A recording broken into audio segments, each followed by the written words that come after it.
Among the midst of midnight, in the lonely dark hours, when you question every shadow in every corner, we want to welcome you to a Radio podcast. Welcome, everybody. In tonight's episode, we learn about the difference between good and evil. What really separates the good from the bad? Do we become bad people when we do bad things for good reasons? Starring in tonight's episode is Camila Montero as Jane, Lisa Lettinen as the daughter, Dexter Manning as the doctor, and Roderick Dryden Morrison was Jasper, written also by Roderick Dryden Morrison. Stay tuned, everybody, for Lipgloss.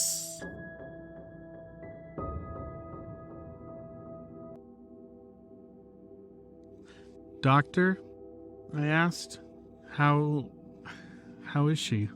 He looked at me with pain etched all over his face and sighed. I'm sorry, sir.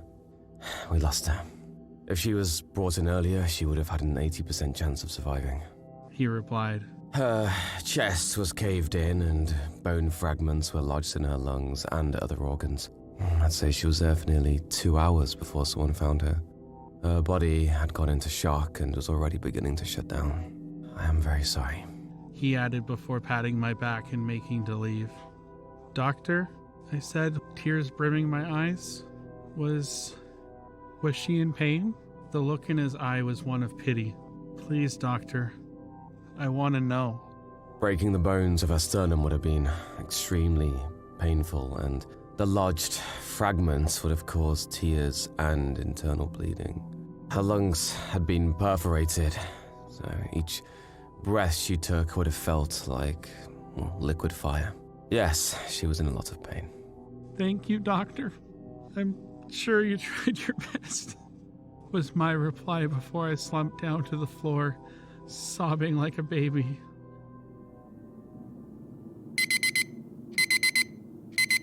I woke to the sound of my alarm blaring and the tears in my eyes. 4:30 a.m. I wonder if this was a sign that what I was doing wasn't good. After all, didn't they say no rest for the wicked? But then, who do we go all out for, if not for those we love? Thanks to Jane's Instagram, I knew all of her closest friends. And thanks to Google, I knew all of their addresses. I've never really trusted the internet, and with good reason. Things were all too convenient. There was absolutely zero privacy, and that was scary. Normally, I wouldn't actually have gone through to her friends to know who she really was, but lately, she has been so paranoid that she doesn't even live her normal life any longer.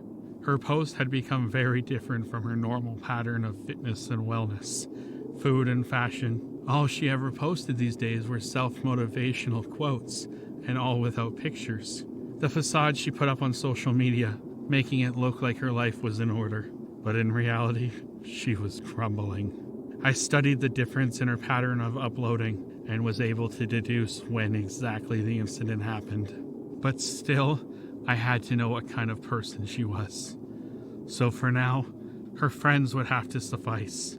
There were 5 of them in number. There was Jamal, the LGBTQ and World Health activist, Tracy, the fashion designer and follower of Buddhism, Nicole, a heiress to an old family fortune who had a soft spot for endangered animals and lost children, Eric, the gym instructor, and Casanova. He was the one she had met at the bar. From the pictures, looks like there was a history between him and Jane. And Bill, but Bill was late now. Died in a plane crash in Malaysia. Well, Jane, they look very promising. But we both know that most of the lives we live on social media is just a facade. So I devoted the next 3 weeks into studying her 5 closest friends, waking up very early and watching them, following them to work, hangouts, and other functions. I couldn't spend too much time watching them. I had to get back to Jane. So I devoted about 2 days to each friend and made my assumptions based on the data I could gather on them. Are these really your friends, Jane? Even I, a complete stranger, noticed something was up with you from the way your Instagram routine changed. But these so-called friends seem to be oblivious, and the only support they could offer you was in the comment section. The fact you didn't even tell them what was going on with you is enough proof that you don't really see them as all that. The only person who seemed genuine was Eric. Even though I like him the least, he called her a lot too. He was dumb as well. His phone wasn't even password protected, and I was able to bug it. He was the only one she seemed to have told, and he was constantly telling her to calm down, letting her know that if she had not been arrested now, it was most likely because they have not found evidence that she had been around there at all. But she still didn't want to let it go. Is this genuine guilt, or are you just afraid of yourself? Whatever it was, it would come to light soon, and I would know your true nature. Her friends ended up being total disappointments. Jamal was an animal who had past records of sexual assaults and battery, but has never really been prosecuted due to parental influence. Tracy was a kleptomaniac. Nothing wrong there, really, till I did a little digging and I found out that she was a junkie, and whenever she was low on cash, she would steal from her neighbors, friends, and even pawn shops.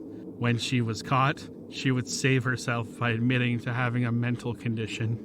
Nicole, oh, pretty Nicole, was an animal abuser. It wasn't hard to deduce. How many unexplained and accidental deaths can turn up in a week in an animal shelter anyway? Eric. Well, I probably didn't dislike Eric out of jealousy, but he seemed pretty okay. Save the whole sleeping around thing. Was that why you two broke up? And finally, Bill. Whatever secrets Bill might have had most likely died with him in Malaysia. After my digging, I could not help but wonder, did you know about this, Jane? Did you know about the secret lives of your friends? Are you also one of them? Or are you oblivious to the truth? Even if you did not know, there are certain traits that can be found in people like this. Is that what attracted you to them? Did their twisted soul beckon to you? If broken found broken, why not twisted too? What is your true nature, Jane? Are you evil like your friends? Or are you just down on your luck? Her choice of friends did not help her case very much. Only an evil person would keep such friends, and so much for that matter. If it was just one, I would definitely understand. No one could be surrounded by perfect friends. There is always a storm amidst our rainbows. It has been a month and a half now, and I started to notice new changes in her behavior. Her living room was getting neater by the day, meaning she was starting to feel a little lighter. She started going grocery shopping again, even though it was only once a week, and bought as much as her little hands could carry. I even helped her out on one such occasion, wearing a disguise, of course. She had smelled like fruit in a flower garden. The scent of her irritated me and mesmerized me at the same time. I had helped her haul her loot to her waiting Uber, and she had pecked me on the cheek as a thank you. Using your feminism as a tool, that's manipulative, Jane. She had returned to her social media and became the health nut that her 12,000 followers loved and adored. It sickened me to see that all it took was 2 months for her to get over what she had done and return back to her normal self. But I guess that maybe she had realized that if the police hadn't come looking for her by now, even for questioning at all, it was safe to say that there had been no credible evidence to link her with the crime scene. But still, the feeling of not knowing the state of her victim should be driving her into the dark. Did she even try to find out the name of who she had hit and run off without helping? Did she even try to find out if the person had lived or not? I was consumed by rage at her callousness, but still I could not determine her nature. Was Jane bad? Was she just like her scummy friends? Or was she good, and maybe just relieved to be alive? Was the ordeal giving her a better outlook on life? and she just wants to enjoy what she could have missed if she was caught. Or maybe she even still had inner fears that one day there would be a knock on her door and it would not be Eric bringing her a bag of Polly's donuts, but the police coming to take her away. So maybe she was just enjoying the most of it while she could. I needed to be certain. She had made a down payment on a new car. Guess she'd finally realized that the Uber bills would drive her into bankruptcy. The car was a modest contrast to the old one, but it was a sign. A sign that she had not completely gotten over what she had done. From the spyware I put on Eric's phone, I could monitor their chats through his phone. He had been trying to convince her to get her old one fixed, that he knew a guy who would do the necessary repairs and clean the blood without asking questions. She had refused him, and without any concrete reason. It showed she did not feel totally absolved of what she had done, and she was keeping the car as it was, as a memento to the evil she had done and was capable of. I gave her a little privacy for a week before breaking into her apartment again. It was much, much neater this time around. The floors were clean, the chairs were tidy, there were no broken items on the floor this time around, and I was curious and had to look into her kitchen cabinets to find out what she had been using to eat, since I was sure that she had probably used all of her china and glassware as therapy during her grief. Just as I suspected, her cabinet was filled with mismatched dishes and bowls. They looked like things you would get out of a garage sale. A classy lady like her would have definitely gone china shopping, and since she had not, Eric was probably the one who brought these here. It was nice to see that she could fix the bits and pieces that was her life back together. Wish I could do the same. Wish life didn't hurt. The only mess to be seen were 3 dishes in the sink, but with no flies playing close homage this time. I went to her room and it was neat as ever. The air was filled with a womanly scent, and I tried my best to ignore her dresser this time around, all the while fighting the urge to open her drawers. A woman needs her privacy. There were books scattered all over her nightstand, all on various topics that had to do with mental health and letting go of the past. Jane, are you really getting over what you had done? Or are you moving on another facade? Did you just do it to make Eric stop worrying about you? Do you still feel tortured? Do you feel disgusted by your face in the mirror? You make me so confused. One minute I think I am able to understand your true nature, but then the next, you give me reasons to doubt it. What is your true nature, Jane? I think we have played this game for long enough. Though I did not meet the books arranged, I took the liberty of setting them right for her. Think of it as an apology for always breaking into your apartment. The things we do for love, am I right?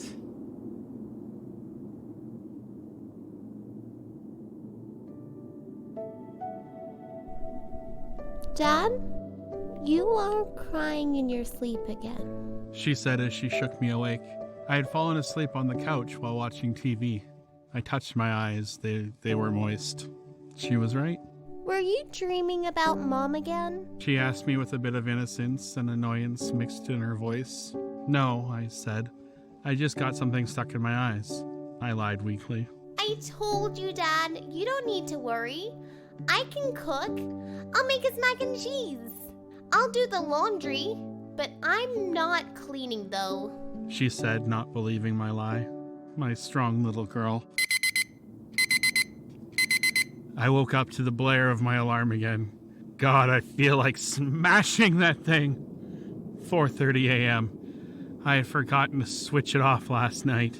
Today I would be taking a break from my case study, because today is the 3rd anniversary of my wife's death. I turned off the alarm and went back into a dreamless sleep that felt endless and suffocating, making me wake up 4 hours later feeling cranky. But it is your day, Ellie. I could never stay mad. I have the whole day planned just for you, my love. I got up and went to make breakfast. Detective work is pretty consuming. I had spent so much time investigating someone else's life, I had neglected mine. There was not a morsel of food to be seen at home. I usually just ordered takeout after my sessions at Jane's place, so I had not really put much attention into groceries. 20 minutes after getting back from the grocery store, I had a simple breakfast and took a shower. 30 minutes later, I was driving out of town to a little village with a view of a lake. The crystal blue water and clear cloudless sky was breathtaking. It brought back memories, which in turn brought back forgotten feelings. The feelings of overwhelming joy and the queasy feeling of fear that came with it that day. I was at the spot many, many years ago. She had told me that she was pregnant with our little girl. I sat down on the pier and set down the duffel bag I had brought with me and poured out its contents. There was a small fishing boat in the distance, lazily swaying in the water while its passengers watched as I worked. When I was satisfied, I brought out 2 passport photographs from my breast pockets and placed it in a slightly larger than average paper boat I just made, and set the boat into the water and watched as the wind's ripple effect on the water propelled my boat towards the center of the water. The pictures were that of my wife and daughter. I had done this the year after my wife had died, with only her picture, and it had later become a ritual for the preceding years. My daughter hadn't been dead a year yet, but since this was the place where her life had been announced to me, I felt like it was a good thing to do as well. The boat continued sailing at a snail's pace towards the center of the lake, but before it got there, the bottom had soaked enough water to lose its integrity, and the boat had capsized to its side before sinking into the deep blue. Blue as me. I waited a few minutes after it disappeared before gathering my things and heading to my car and driving back to the city. I got back to the city well before evening, giving me enough time to prepare for my next and final destination. I changed my clothes and gathered what I needed and drove to the edge of the city. Ellie had always loved the beach. When she had died, I had her cremated and her ashes had been scattered there, like one of those corny romance movies. The beach was fairly empty when I got there. Well, very few people stayed in the beach up at this time. Dusk was rapidly approaching, and the sun looked like a large blood orange floating in the sky. I stood watching the memorial lantern I lit float away when I heard a familiar voice say, "Hey, I know you." It was her.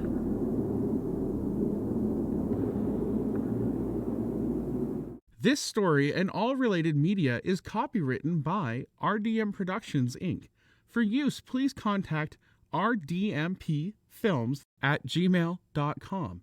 And I hope everybody checks out our website at afradioradio.com